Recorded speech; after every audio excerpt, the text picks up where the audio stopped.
whilst I was looking at it, I looked across to XJ40 and found this.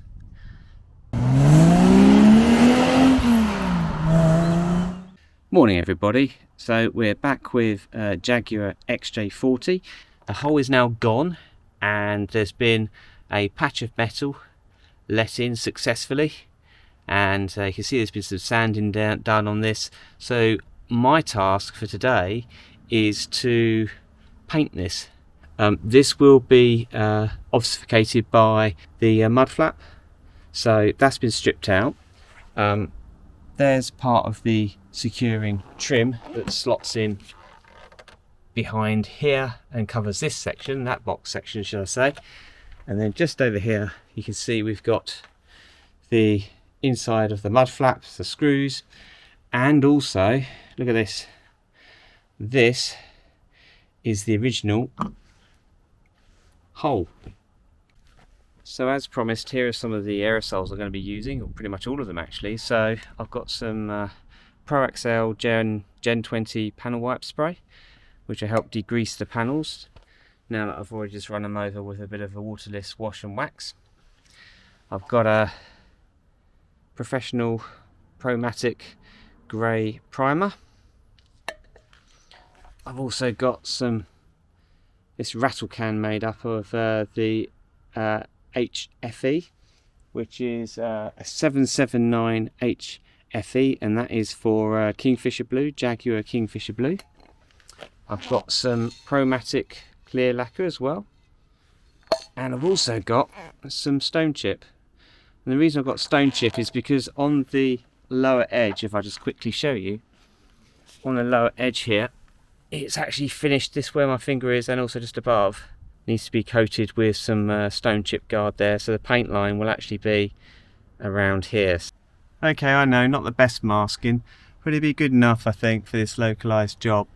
Remember, this section is going to be covered by the mud flap, so it's really just concentrating on this area around here and just blowing a bit into there to help blend it. So what I'll do now is start off with the primer coat. Alrighty, the grey primer has been applied, giving it a couple of coats.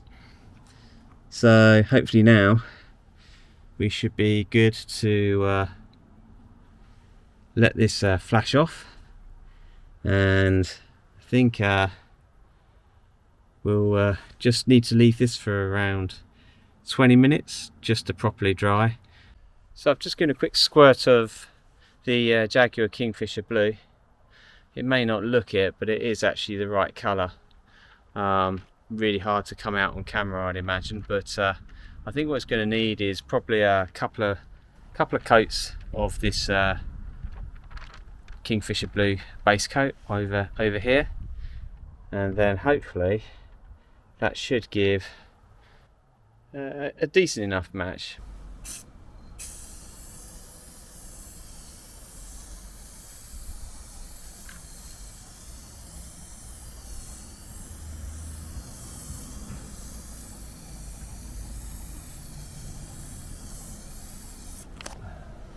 So that's quite a heavy pars.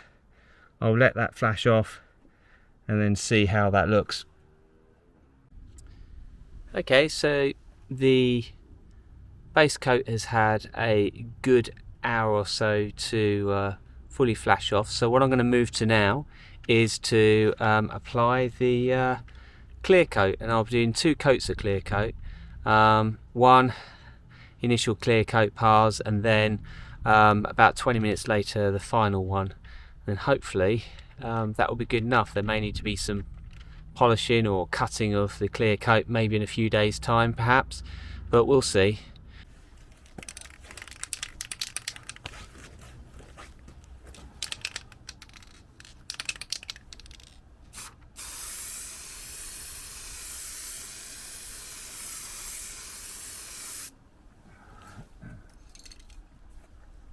Okay, the second coat of clear coat went on there, and I've just remasked up around here because what I'm going to do for this vulnerable bit here, I'm actually going to use some stone chip guard.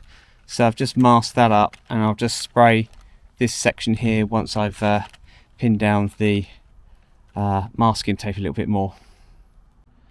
Alrighty, the stone chip guard's now in place.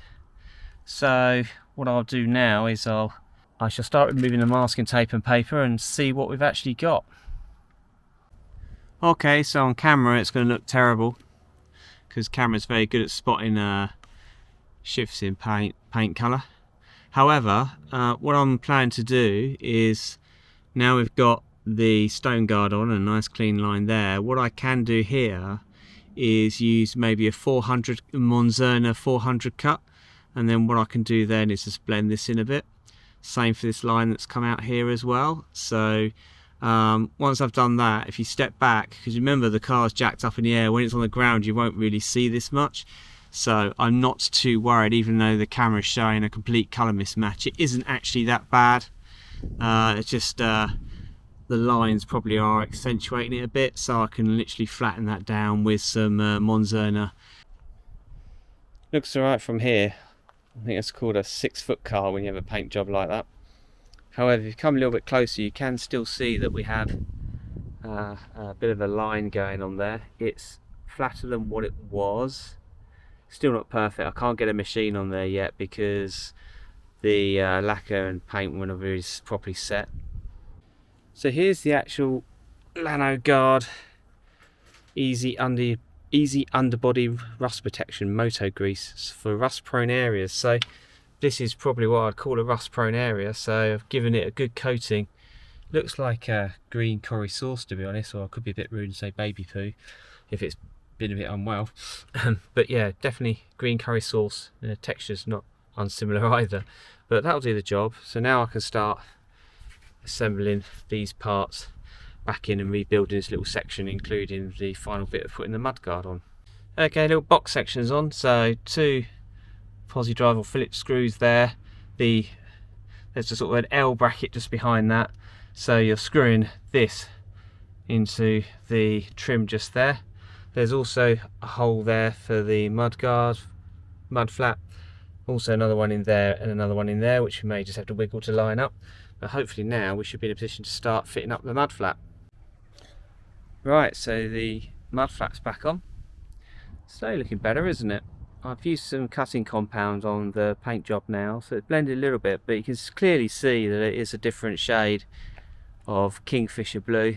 It can't be helped when you get stuff made to a formula rather than an actual colour match, but it looks a lot better than the exposed metal, and it certainly looks a lot better than the big rust hole that was there previously. So on this side, for some reason couldn't get the screw to go into here, but the box is in nice and tight. 2 screws are in there, got a screw in there nice and tight, and there, so that's not going anywhere. That's properly in there, and we've obviously got the Lanoguard thick Moto grease on the other side of that, so if there is any water ingress then that'll handle that. Well, I've just tried to put a bit of sealant around there where there are some obvious holes in there. So next I've then gone and just sprayed the disc with some brake cleaner just in case there's any contaminants that got on there from the spraying process. And now I'm looking to put the wheel back on, and then we should finally see, once she's lowered down, what she actually looks like. Right, all done. From here you probably can't really see the difference, but when you get close up you can. The line's faded. I managed to T-cut a little bit of that. Well, not T-cut, I used some Monzerna 400 and 2,500 cut. Settle in. It would probably be a do of a machine polish at some point to blend it even more. Flaps back in, mud flaps back in, and the wheels back in. But if you look closely though, you can see there's a paint difference between the lower valance, i.e. this bit below the bumper line, because that's obviously painted plastic, which actually suspiciously is a very similar match to the Kingfisher blue that's gone on to the patch repair. So there we are, all done. Well, thank you very much for watching. Hope you found some of this useful on XJ40.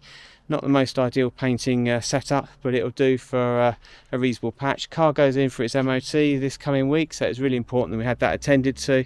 So I think next is just really a bit of a shakedown test for the car in preparation for our holiday to Slovenia. Thanks very much indeed. Cheers.